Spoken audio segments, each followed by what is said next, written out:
Ladies and gentlemen, hey, hi, how you doing? Welcome back to the channel. Thank you so much for stopping by. With the Season 5 Reloaded update, we saw plenty of different weapon changes, some very exciting ones, some buffs to Cold War and MW guns, some nerfs to Vanguard guns, and in general, the meta shifted quite a bit. And today, we are focused on the new top 10 best loadouts for Resurgence, aka Rebirth and Fortune's Keep. So all these loadouts will work on both maps. Obviously, they're a lot more close range based and hectic than, say, Caldera. You might notice some similar ones to what we covered a few days back with our general top 10. A lot of these though are dedicated specifically to the chaos that is Resurgence in our smaller maps right now. So first up here, we got a pretty fun one. We got the Grau meant for Rebirth and in Fortune's Keep. We also got the Type 100, the king of the TTKs in the SMG category. So this setup will melt whether you're close range, some long range, mid range obviously as well. It's kind of got it all. Real quick, perks and equipment, same on every single loadout.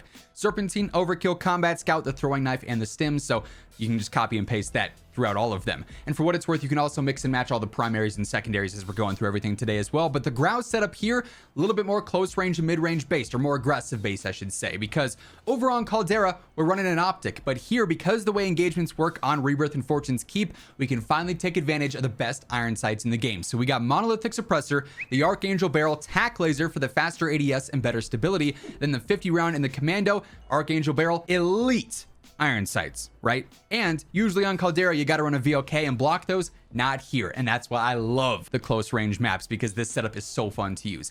Then for the Type 100, we're going all in on the TTK here with a nice balance of recoil as well, or control rather. So we got the recoil booster and the rapid barrel. You're gonna fry with those two on there. I also got the slate reflector, just some basic red dots there. We got the T100 stock for better horizontal control and a better ADS. There's a lot of horizontal bounce on this thing, so that helps counter that decently. We got acrobatic and quick for better movement, hatched for better control, subsonic to stay off the map, the 30 Russian short for that insane TTK as well, then also hand stop just to help out with some control. We're not really ever hip firing with this thing, so that con does not really matter too much. This thing will erase players though. Next up here, I got the STG, I got the PPSH, two just super reliable guns. Obviously the PPSH is a top tier SMG still, even after the nerf, and the STG just gets the job done. It's so easy to use. It doesn't have outrageous damage, but because it's just so consistent, you're gonna land shots very easily and you know, back to back to back. So the TTK, the realistic TTK, very solid. PPSH got you close range covered, right? So here we got MX silencer, the 760 barrel,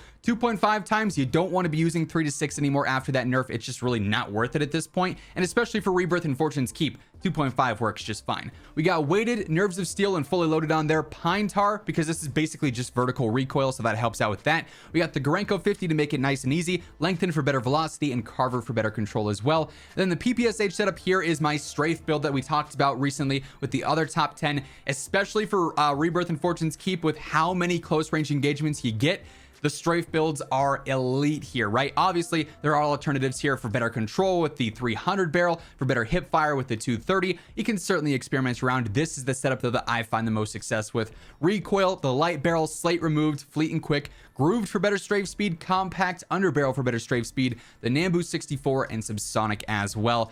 It's so much fun. By the way, as we're getting into loadout 3 here, if you're new to the channel, literally every single day, I got you covered with news, updates, loadouts, tips, you name it, you're gonna find it right here. So feel free to subscribe with those noties turned on if you're a part of that 53% of viewers who have not already subscribed, or if you're just new to the channel. Would love to have you. We are on the road to 1 million. And if you guys enjoyed this video, be sure to drop a like on it. Let's aim for 2,000 likes. Loadout 3 though, the Ram 7 and the RA225. This thing is feeling pretty competitive right now after some of the nerfs to some of the top tier SMGs. It's a good mix of good TTK, decent recoil, good mobility, right? Like, it doesn't excel crazy in any one of those categories. It's just pretty well balanced. And the RAM, especially for the Resurgence maps, just feels great because it has really, really good TTK, especially through like mid-range and whatnot. The control is iffy at long range, but you don't have to worry about that too much here. So with the RAM, we're running Monolithic. We got the Ranger barrel, largest barrel in this case, Commando 50, and the VOK 3x optic, pretty standard there. On the RA225, like I said, we got a mix of sort of everything here. So recoil booster and the rapid barrel for the best TTK. If you don't like how this feels because the control is a little bit shaky, feel free to go over to something like the needle or even the surge barrel. That way you have the good control ones. It's just going to be slower with the slower TTK. I also got the slate reflector. I've got the Kotva stock here, which is better horizontal control and better ADS. There's a bit of bounce here, and honestly the other stocks aren't really anything too crazy. Like padded wouldn't be bad, but it's just it's also going to conflict with tight grip for what it's worth. So I think Kotva is sort of the lesser of all evils, if you will. As mentioned, tight grip for better sustained control, quick taped for better movement. The 9mm55 is just your basic extended mag. We got subsonic, and then I use hand stop just to give you some extra control there. If you are just frying with this thing, feel free to try skeletal, compact, you know, whatever the case may be if you want to excel in a different stat there. But to me, the control balance here is nice and easy. Loadout 4, another very fun one and all Modern Warfare based. We got the M4, meant for some mid-range here, and then the Cx9, which got buffed. We talked about this one already earlier on this week. It is a ton of fun to use. So the M4 setup here, really only thing that changes from my standard one is the barrel. In this case, we got monolithic commando, the 60 VOK, and then the Corvus custom. For Caldera or for super long range, I'd be using the M16 because it has the best range, the best control, but Corvus is still helping out with control, with velocity, with range, just not as much. So in turn, the cons are not as harsh. It's a little bit more aggressive here. So it literally works perfectly for Rebirth and for Fortune's Keep, right? So that's nice and reliable. Then the CX9 here, very fast. The reload is insane, and it's got good damage as well. Monolithic, the 5mm for better sprint to fire and hip fire, 50-round drums and sleight of hands, and then the FR stock for the better movement speed, basically like your remove stock in other cases. For Loadout 5, this is a powerhouse, my friends. We got the EM1, the newly buffed EM1, and the Marco on here as well, which is very consistent and reliable too. So the EM2, the reason that I wouldn't use this on Caldera per se and why I didn't feature in that video is because the recoil is insane. Like past 60-70 meters, you're probably not going to land shots very consistently. But on Rebirth and Fortune's Keep, those fights are a lot less common. You know, mid-range here is very, very common, so it works great for that. Yes, this is a slow and heavy rifle, but when you land shots, you are going to decimate the opposition. We got Agency, Task Force, Field Agent. The 40 or the 50 totally comes down to preference in the 3x optics, so the basic Cold War copy and paste. Then for the Marco, the perfect secondary for this, nice and agile and fast for close range. We got recoil booster, the 342 barrel, slate, the FR stock, gung ho so you can sprint and fire at the same time, quick taped, the 64 round drums, subsonic and skeletal for a faster ADS. These two I feel like complement each other very well, and like I said, they melt. Now following that, I got a mix of the UGM and the MP40. I mean, both of these are just super reliable. The UGM did get that nerf, which really changed how the gun feels, but not so much the setup, so you got to get used to that again, but it's still very solid for mid and some long range. Then the MP40 is making a case for being one of the best SMGs in the game right now after its slight buff and after the nerfs to all the clear best SMGs from before, right? So on the UGM, here I got MX, I got the 736 barrel, so you get great range. It's slow, it's heavy, it's an LMG though. You already knew that was going to be the case, right? We got 2.5, the anchor stock for better control during sustained, same deal with tight grip. We got fully loaded, hatched, and strife angled for some good horizontal and vertical control. The 100 round box, which is easy to use, but you run out of ammo very quickly, so just keep that in mind. Then lengthened on there per usual. Then the MP40, same old here. Recoil booster, the short barrel. Slate, we got the folding stock. Perfectionist for better control because frankly, all these perks are pretty useless. Quick taped, we got skeletal for that better ADS and movement. Gorenko 45, and some sonic to stay off the map. Very fun setup to use, and two of the best guns in the game without a doubt. Following that, we got the Vargo, we got the Armaguerra. Vargo really wasn't adjusted too much. The Armaguerra was nerfed, but it's still a top choice. And I mean, these two, again, they complement each other very well. You got your medium and long range covered with the Vargo. Low recoil, one of the better TTKs for rifles right now. Close range, you got your strafe, you got your movement with the Armaguerra, so you're good for any potential fight here on the Resurgence maps.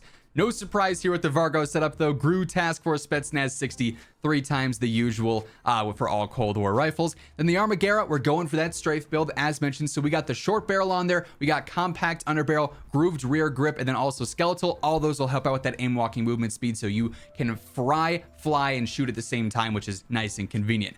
On top of that, I also got recoil, the slate, sleight of hands quick, the 55 round mags, and then subsonic as well. Now loadout number 8 is my sort of sniper setup here. We might as well feature the new BP50 because about the only place this thing is useful is for sniper support and the sort of strafe build we've got here. Because we are on the smaller maps, the car is going to be my sniper of choice. If you prefer the Swiss, the Gorenko, the 3-line, whatever the case may be, feel free to use those snipers for your liking, but to me the car is my go-to for Fortune's Keep or Rebirth. Now, on the BP50, like I said, I'm going for strafe speed. So I got recoil booster, the core barrel, which will give you that good strafe. Keep in mind, this is like an AR SMG hybrid build, if you will, for sniper support. I got the flashlight on here for the better control, just to give me some decent recoil control. I like the iron sights. You could also go Slater 2.5 times. These are just super clean in my opinion. They kind of remind me of the Ball 27 from Advanced Warfare, so I run those. The skeletal stock here, better strafe yet again. Brace for that better initial control, on hand for the faster ADS. Hatch for some better control. I got the 50 round drums here, better ADS, better headshot damage as well, and then lengthen just for that velocity in some of those mid-range fights.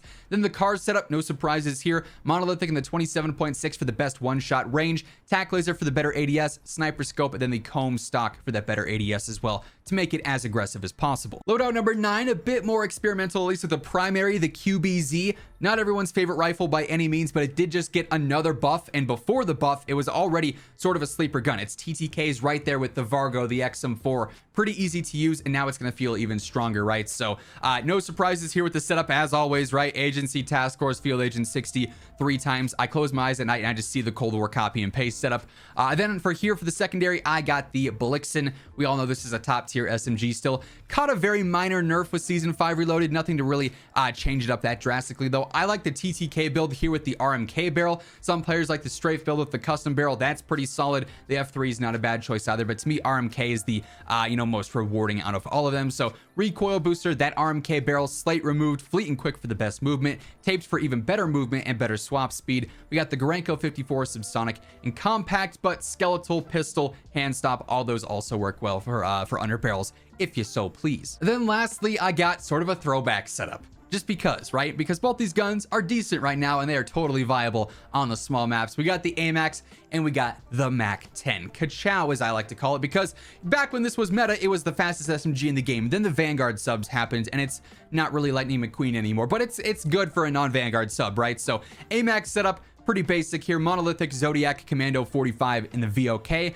then for the MAC-10 here, I am going for speed primarily. So I got Agency Suppressor, I got Task Force, I got the Tiger Team Spotlight, which will give you that faster movement speed, 53 round drum, and then the Serpent Wrap is pretty solid for that ADS time. If you want to go max on movement though, you could also go for the Bruiser Grip and pair that with Tiger Team for the best movement speed possible. Either or works fine there. And this is a fun little throwback setup that certainly works right now. Not the craziest TTKs out of either of them, but reliable to say the least. And that being said, those are the top 10 Resurgence setups for after Season 5 Reloaded, and that's going to wrap things up. If you guys enjoyed, be sure to drop a like on the video. It really does help grow the channel. If you're new here, feel free to subscribe. And until next time, take it easy, have an awesome rest of your day, and I'll catch you guys later. Peace out.